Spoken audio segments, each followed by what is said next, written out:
Itunga lude dolete ilukumini uni kesko pekwa nedeka sariebo na ekorona obuna kaisa unaluongono kesda twakata anatararina okara moja kere.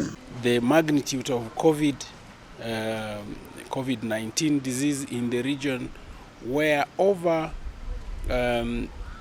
3,000 cases have been confirmed in the region, with about 34 deaths, and that puts that means of every 100 people who are infected, we lose about 2 people. Ida nuangunum eriongete loda ngaleu nyeze loskinitai kise kato loda ekorona nedeja situnga lui karito mona Kenya unikujum anatararina okara moja kere. So we are now going to do a mass campaign for COVID-19 vaccination, where we are targeting all persons aged 18 years and above, and this is the target we want to achieve 100%.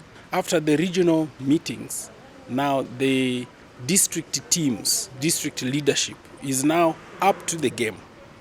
Ida nuaina peto na los toto mane joko engare no kongunudo karamoja la poti riamnos kede riongete loda ngale wa dexa ngini na apolo na ado moroto kesda poti sumunoto ebe poti kesa swamu nepepe ananyun belo staina peta no ejo. Whereby we shall constitute teams,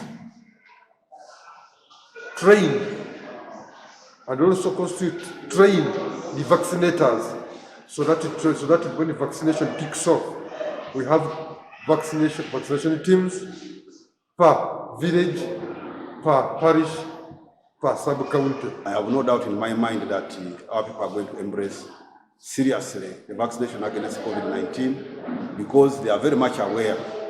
All of our mobilization on radio have been emphasizing that people should go and take vaccination. There are also some negative forces who are telling the population that this drug, this vaccine, makes men not to function.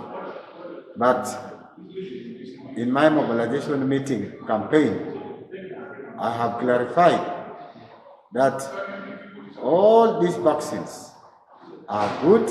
We are working together as a team to ensure that mass vaccination that is about to start in due course is done well, and everyone in the district is covered.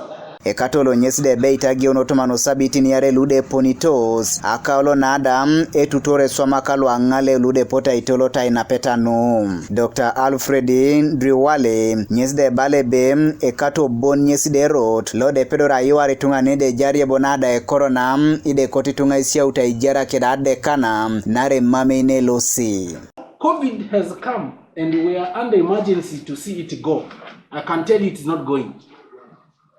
Now we must live with it, and to live with it you require a vaccine which prevents the severe form and death.